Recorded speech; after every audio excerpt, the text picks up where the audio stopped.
Good morning, students. As you know, in last class we have discussed about life insurance policy and life insurance policies हमने पढ़ ली है and life insurance policy के अलावा हमने पढ़ा था टाइप्स ऑफ इंश्योरेंस, जिसको हमने दो कैटेगरी में डिवाइड किया था, life insurance and general insurance. And we have discussed the principles related to life insurance and और the features or main elements of a life insurance contract. So in today's class we are starting types of life insurance policy. कितने तरह की life insurance policy होती है. The document containing the written contract between the insurer and the insured along with the terms and conditions of insurance is called the policy. कि I am providing security, that means I am the insurer and you are taking the policy, you are the insured. तो दोनों के बीच में जो एक return document हुआ है जिसमें टर्म्स एंड कंडीशंस लिखी हुई है, उसी को हम कहेंगे policy. And after the proposal form is filled by the insured and the insurer accept the form and premium policy issued to the insurer. कि एक प्रपोजल दिया जाएगा, ठीक है, इंश्योर्ड का कि सर मुझे इस चीज़ की सिक्योरिटी चाहिए, आमदन में इंश्योर्ड ऑफर देगा, जो इंश्योरर होगा वो उसे एक्सेप्ट कर लेगा, ठीक है, और एक्सेप्ट करने के बाद जब फॉर्म प्रीमियम के बदले इशू कर दिया जाएगा तो हमने उसे कहा insurance contract. People have different requirement, therefore they would like a policy to fulfil all their needs. कि देखो अलग अलग लोगों की अलग अलग ज़रूरतें होती है, तो इन्होंने कहा कि ज़रूरतों को पूरा करने के लिए आपके पास पॉलिसी या अलग अलग तरह के नीड्स को पूरा करने के लिए आपके पास अलग अलग पॉलिसी होनी चाहिए. The need of people for life insurance can be family needs. Life insurance में जो है फैमिली की नीड्स हो सकती है, चिल्ड्रंस की नीड हो सकती है, ओल्ड एज हो सकती है और स्पेशल नीड्स हो सकती है. To meet the needs of people and the insurer have developed different types of products such as whole life insurance policy. इन अलग अलग नीड्स को पूरा करने के लिए, जैसे कि बच्चों की नीड को पूरा करने के लिए, ओल्ड एज की नीड को पूरा करने के लिए, या अभी की फैमिली नीड्स को पूरा करने के लिए हम अलग अलग इंश्योरेंस पॉलिसी देते हैं, जैसे कि whole life assurance, endowment type plans, combination of whole life and endowment type plans, children assurance policies and annuity plans, जिसमें से हम इनको डिस्कस करने वाले हैं. Is it clear? The first is whole life policy. In this kind of policy, the amount payable to the insured will not be paid before the death of the assured. एक ऐसी policy जिसमें आपकी life को protect करने का promise किया जाता है और कहा जाता है कि अगर डेथ होती है तो ही पेमेंट आपको मिलेगा, उससे पहले आपको पेमेंट नहीं मिलेगा. The sum then become payable only to the beneficiary और the heirs of the disease. ठीक है, और ये इसकी जो सीधी सी बात है, डेथ होने के बाद बेनिफिट आपको तो मिलेंगे नहीं, बेनिफिट मिलेंगे आपके बेनिफिशियरीज को, जो भी लीगल हायर्स होंगे आपके उन्हीं को दे दिए जाएंगे. The premium will be payable for a fix period 20 और 30 ईयर्स और the whole life of the assured. कि 20 या 30 साल तो मिनिमम टाइम पीरियड है, उसके अलावा आपकी पूरी लाइफ के लिए आपको दिया जाता है. If the premium is payable for a fix period the policy will continue till the death of the assured. और अगर प्रीमियम लगातार पे करते हैं तो आपकी डेथ तक उसे पूरा या फिर पूरी लाइफ को अगर सिक्योर चाहते हैं तो डेथ तक आपको प्रीमियम देना होगा. Second, endowment life assurance policy. The insurer undertakes to pay specified sum when the insured attains the particular age or on his death, whichever is earlier. The sum is payable to his legal heir or nominee named therein in case of death of the assured. Otherwise, the sum will be paid to the assured after a fixed period, that is, he will attain the age of particular age. जो policy हम general लोग करवाते हैं ना, वो यही होती है एंडोमेंट लाइफ एश्योरेंस पॉलिसी. कि अगर इस एज तक डेथ हो जाती है तो पेमेंट मिल जाएगा, और अगर डेथ नहीं होती है और मैं ये एज तक पहुंच जाता हूं तो मुझे पेमेंट मिल जाएगा, विच एवर इज अर्लियर. कि दोनों में से जो भी पहले हो, डेथ तो डेथ या एज जो है वो फिक्स. अगर जैसे कि फॉर एग्जांपल हमने कहा, इंश्योरेंस कंपनी कहती है कि 60 ईयर्स की एज तक हम आपकी लाइफ को प्रोटेक्ट करेंगे, ठीक है. इन केस अगर उससे पहले डेथ हो जाती है तो जो आपके नॉमिनीज होंगे, जो लीगल हायर्स होंगे, या उन्हें पेमेंट कर दिया जाएगा. बट इन केस अगर डेथ नहीं होती है 60 ईयर्स की एज तक, तो हम आपको ये एक अमाउंट आपको उस वक्त प्रोवाइड कर देंगे. उसी को कहा जाता है endowment life assurance policy. Is it clear everyone? ठीक है, बहुत इजी है ये कि कोई दिक्कत नहीं है, विच एवर इज अर्लियर, कि दोनों में से जो इवेंट पहले होगी, या तो एज को अटेन करना या फिर डेथ होना, उस कंडीशन में आपको पेमेंट कर दिया जाएगा। लेकिन फर्स्ट केस में केवल डेथ होगी तभी पेमेंट दिया जाता है। ठीक है, नेक्स्ट आता है हमारे पास जॉइंट लाइफ पॉलिसी। हम लोग बात कर रहे हैं जॉइंट लाइफ पॉलिसी की। ठीक है, this policy is taken up bye 2 और मोर पर्सन, कि एक ऐसी पॉलिसी जो कि 2 या 2 से ज़्यादा लोग मिलकर लेते हैं। The premium is paid jointly और by either of them in installment और लमसम, कि प्रीमियम का जो अमाउंट होगा या तो वो दोनों मिलकर या दोनों में से एक दे सकते हैं, इंस्टॉलमेंट में भी दे सकते हैं और लमसम मतलब पूरा एक साथ भी दे सकते हैं। The assured sum or policy money is payable upon death of any person to the other survivor or survivors, कि अगर दोनों में से एक की डेथ हो जाती है तो जो दूसरा सर्वाइवर है उसे वो पेमेंट दे दिया जाएगा। अगर दोनों की हो जाती है तो उन पर जो डिपेंडेंट है उनको पेमेंट कर दिया जाएगा। Usually this policy is taken up by husband and wife jointly और by the 2 partners in partnership firm where the amount is payable to the survivor on the death of either of the 2, की सीधी सी बात है, या तो husband wife के लिए लेंगे, या जहाँ 2 पार्टनर है उन्हें लगता है कि, या 3 पार्टनर उन्हें लगता है कि अगर एक की डेथ होगी तो उन्हें नुकसान उठाना पड़ सकता है, तो ऐसे केस में वो उसकी लाइफ की इंश्योरेंस पॉलिसी ले लेते हैं। Is it clear? Joint life policy का मतलब कि 2 लोगों की जॉइंट के मतलब लाइफ की जॉइंट पॉलिसी हमने ले लिया। Next is annuity policy.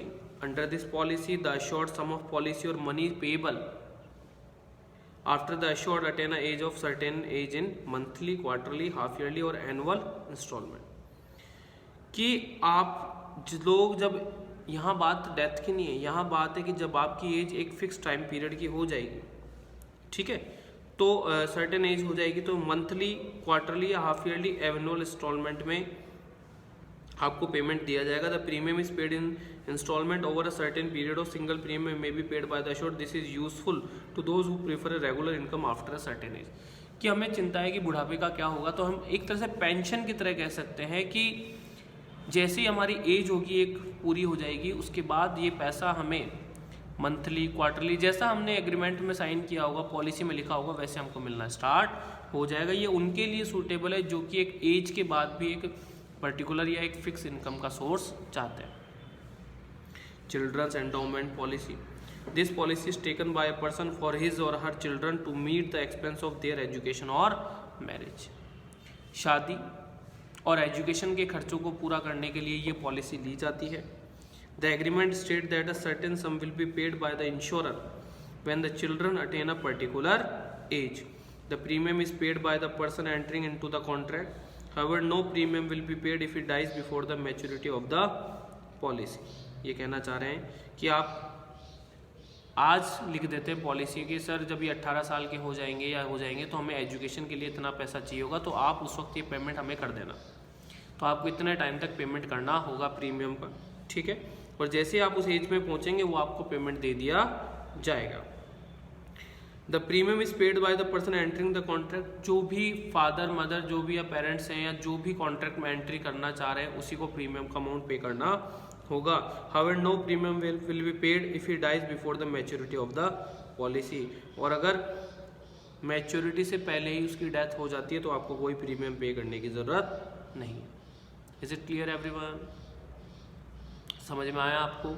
तो ये थे हमारे लाइफ इंश्योरेंस के types. Okay, now we are starting fire insurance. जैसे कि हमने देखा था इंश्योरेंस के क्लासिफिकेशन में 3 है। First is life insurance, second आता है हमारा जनरल इंश्योरेंस, और जनरल में हमारा है फायर इंश्योरेंस पढ़ने जा रहे हैं। Fire insurance is a contract where by the insurer in consideration of the premium paid undertake to make good any loss or damage caused by the fire during a specified period up to the amount specified in the policy। कि fire insurance का मतलब एक ऐसा contract जहां insurer आपको एक payment करने का प्रॉमिस करता है अगर आपके कुछ गुड्स का नुकसान हो जाता है फायर की वजह से, ठीक है। Normally the fire insurance policy is for a period of 1 year which it is to be renewed from time to time।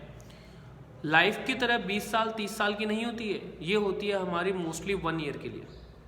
आजकल टाइम पीरियड बढ़ा भी दिया गया है, ठीक है, लेकिन हम बात करें तो मोस्टली 1 ईयर के लिए होती है, जिसे आप रिन्यू भी करवा सकते हैं। द प्रीमियम में बी पेड इधर इन लमसम और इंस्टॉलमेंट, आपके ऊपर है कि प्रीमियम आप एक साथ देना चाहते हैं, इंस्टॉलमेंट में दिया जाता है, लेकिन इन चीज़ों का जो प्रीमियम होता है वो मतलब मोस्ट ऑफ द केसेस में लमसम दे दिया जाता है। The claim for loss by fire must satisfy the 2 following condition, 2 condition होगी तो ही आपका कॉम्पनसेशन बनेगा, अदरवाइज आपका क्लेम नहीं दिया जाएगा फायर इंश्योरेंस के केस में। First, there must be actual loss. Second, fire must be accidental and non intentional. सबसे बड़ी बात कि लॉस जो है वो एक्चुअल होना चाहिए, ठीक है। एक्चुअल का मतलब कि वाकई में लॉस हो, आपने पीछे कचरा जला दिया, ठीक है, आपने स्क्रैप जला दिया और कहा कि सर हमारे यहाँ आग लग गई, मुझे कॉम्पनसेशन दिया जाए, एक्चुअल लॉस हुआ ही नहीं है। समझ में आ रहा है कि आपने जानबूझकर। और दूसरा, fire must be accidental and non intentional, कि फायर जो है वो अपने आप शॉर्ट सर्किट की वजह से किसी और रीज़न से लगनी चाहिए, ऐसा नहीं कि आपने खुद ने कॉम्पनसेशन लेने के लिए उसे लगा दिया। और अगर नॉन एक्सीडेंटल है, नॉन इंटेंशनल मतलब एक्सीडेंटल है और नॉन इंटेंशनल है, तो ही आपका क्लेम पास किया जाएगा। The risk covered by a fire insurance contract is the loss resulting from the some other cause and which is the proximate cause of the loss. If the overheating without ignition causes damage, it will not be regarded as the fire loss. Within the meaning of the fire insurance, the loss will not be recoverable from the insurer. कि सीधी सी बात है, loss जो है वो उसी cause से होना चाहिए जो कि पॉलिसी में मेंशन है, दैट इज फायर। एक एग्जाम्पल दिया है कि गाड़ी ज़्यादा गर्म होने से या मशीनों के ज़्यादा गर्म होने से उनको नुकसान पहुंच गया, ओवर हीटिंग की वजह से आग नहीं लगी, ओवर हीट की वजह से उन्हें नुकसान हुआ है, तो इसका मतलब है कि वहाँ आग नहीं है, ओवर हीट की वजह से नुकसान हुआ है, दैट मीन्स इंश्योरेंस क्लेम नहीं मिलेगा, क्योंकि प्रॉक्सिमेट जो कॉज दिया गया वो नहीं हुआ। प्रॉक्सिमेट कॉज होगा तो ही आपका इंश्योरेंस क्लेम पास किया जाएगा। A fire insurance contract is based upon certain fundamental principle, कि हमारा जो फायर इंश्योरेंस पॉलिसी होती है वो कुछ फंडामेंटल प्रिंसिपल्स पर बेस्ड होती है, ठीक है। फर्स्ट आता है, in fire insurance the insured must have insurable interest. देखो वही जो प्रिंसिपल हमने पढ़ा था, इतनी बड़ी डिटेल्स हम नहीं पढ़ेंगे, हम लोग सिर्फ इतना समझेंगे कि इंश्योरेबल इंटरेस्ट का मतलब है कि आपका उससे कोई ना कोई कनेक्शन, कोई इंटरेस्ट, कोई पैक्यूनरी इंटरेस्ट होना चाहिए कि अगर आपका इंटरेस्ट नहीं है तो फिर आप लोग उसका इंश्योरेंस नहीं ले सकते। तो ये कहना चाहते हैं कि इंश्योरेबल इंटरेस्ट जो है वो दोनों टाइम होना चाहिए, जब करवा रहे हैं, पॉलिसी ले रहे हैं तब भी, और जब लॉस अराइज हो रहा है तब भी, ठीक है। इसके अलावा अगर आपने कोई प्रॉपर्टी मॉर्गेज की है तो वो प्रॉपर्टी आपकी है तो आप उसका इंश्योरेंस ले सकते हैं, या आपके पास किसी ने रखी है तो आप उसके उस सेफगार्ड करने के लिए इंश्योरेंस पॉलिसी ले सकते हैं, जैसे बैंक वगैरह रखते हैं। Similar to the life insurance contract, the contract of fire is a contract of utmost good faith. Good faith पर होना चाहिए, दैट मीन्स प्रॉपर्टी और गुड्स की एक्चुअल वैल्यू आप बताएंगे कि कौन आपने यहाँ कोई ऐसी चीज़ तो नहीं है जिसकी वजह से आग लग सकती हो अपने आप, मतलब कुल मिलाकर ये आपकी ड्यूटी है कि वो पूछे चाहे नहीं पूछे, आपको एक कंप्लीट डिस्क्लोजर देना होगा अपने फायर इंश्योरेंस पॉलिसी में। और अगर आप कोई मटेरियल फैक्ट डिस्क्लोज नहीं करते हैं तो ये इंश्योरर के पास पूरा राइट है कि वो आपका क्लेम पास नहीं करे। दैट मीन्स गुड फेथ होना चाहिए कि जो सब्जेक्ट मैटर है उसकी एक्चुअल वैल्यू, किस किस कंडीशन में नुकसान हो सकता है, या आपने कुछ ऐसा प्रोडक्ट तो नहीं है जो कि हैजार्डियस हो, ठीक है, तो इन सब चीज़ों को आपको डिस्क्लोज करना होगा। The contract of fire insurance contract is strictly indemnity. देखो लाइफ के केस में इंडेमनिटी वाला नहीं था, हमने पढ़ लिया था, वो एक्सेप्शन था, लेकिन फायर इंश्योरेंस का जो कॉन्ट्रैक्ट है ये इंडेमनिटी पर बेस्ड होना चाहिए। इंडेमनिटी मीन्स कि फ्यूचर हैपनिंग और नॉन हैपनिंग, कि अगर हो भी सकता है और नहीं भी हो सकता, अगर ऐसा कुछ है तो ही ये फायर इंश्योरेंस पॉलिसी होगी, अदरवाइज फायर इंश्योरेंस पॉलिसी नहीं होगी, ठीक है। और सबसे बड़ी बात, अमाउंट उतना ही मिलेगा जितने पॉलिसी में मेंशन किया गया है, उससे ज़्यादा का लॉस हो रहा है तो आपको पॉलिसी अमाउंट से ज़्यादा पेमेंट नहीं किया जाएगा, ठीक है। और सबसे बड़ी बात, इंश्योरर की लाइबिलिटी तभी अराइज होगी जब प्रॉक्सिमेट कॉज से डैमेज होगा, अगर नहीं है तो फिर आपको कोई भी कॉम्पनसेशन नहीं दिया जाएगा। Is it clear everyone? Okay, so आज की क्लास ओवर करते हैं। Marine insurance will be discussed in the next class. If you got any doubt you can ask through WhatsApp. Thank you students.